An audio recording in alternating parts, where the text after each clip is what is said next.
Hello. We were talking about um, how we think a lot of people with anxiety are holding a lot in. So, like, I know I hold a lot in. There's a lot that like earlier when I was crying, when I busted out crying, it was because I was remembering things, and I guess because I've never dealt with those things, what it did to me or how it affected my children. I've never actually dealt with it. So it was like it was brand new, and so that's why I just started crying out of nowhere, right?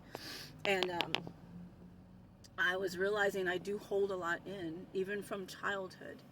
You know, we were talking about how when we're children, we were taught to hold everything in.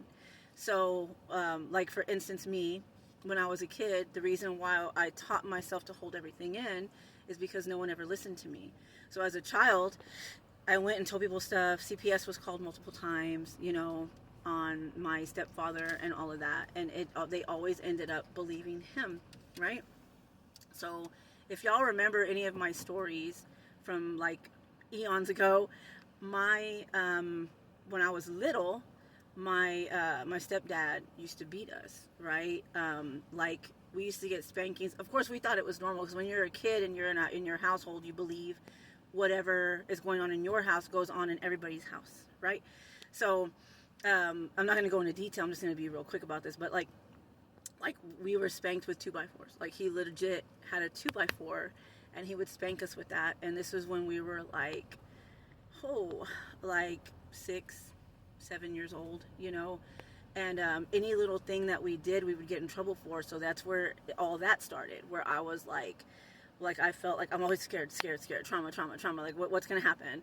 So and so's gonna get mad at me, or someone's gonna be mad at me if I don't do this right, or if I'm not up real quick, I'm gonna get in trouble, because I used to get in trouble when I was little. And like I said, I went for help.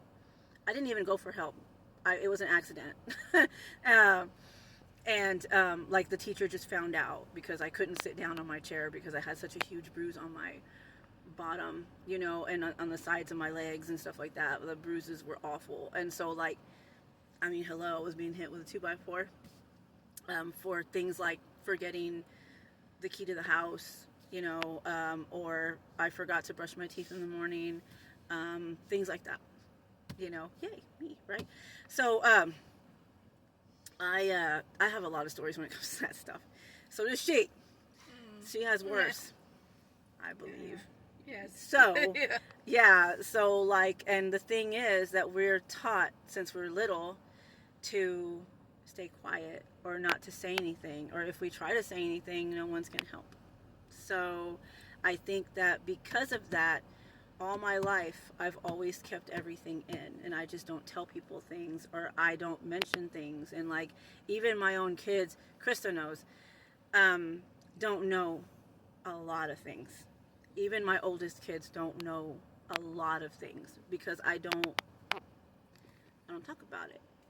Um, and just like, I don't know, it's just weird. It's not weird. It's bad. It's like sad because we're not supposed to be afraid to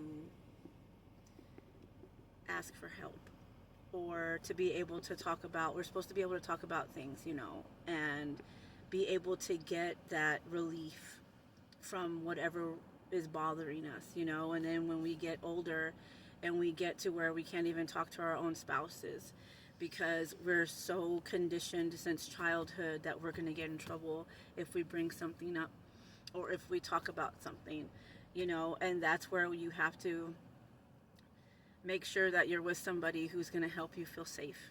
Safety is a big thing, especially for women. I think men too want to have that safety. They want to feel safe, around their partner. But like, it's horrible. And I know that I've talked to a lot of people with anxiety who haven't had partners in such a long time, or haven't been able to stay in a relationship because their partner is not safe, right? They're not somebody safe that they can be like, hey, I'm feeling this, or hey, I'm going through this. They can't do that. But I think that also stems from childhood on like so many levels. Like, it's just, I don't know. What do you have to say? This is all very true. You have to let it out, even if, it's hard too, because it's not healthy if you keep it in. It's a lot of more anxiety and stress, depression happens if you don't let stuff out. It will really, eat at you and destroy you. And some people don't have that, and I guess that's one reason too that I like to make my videos. That's why I do the whole thing, you're not alone. I can't talk to everybody, but I can make videos and help you know that you aren't alone, So, anyway, just thought I'd share that. Remember, you're not alone. Not alone.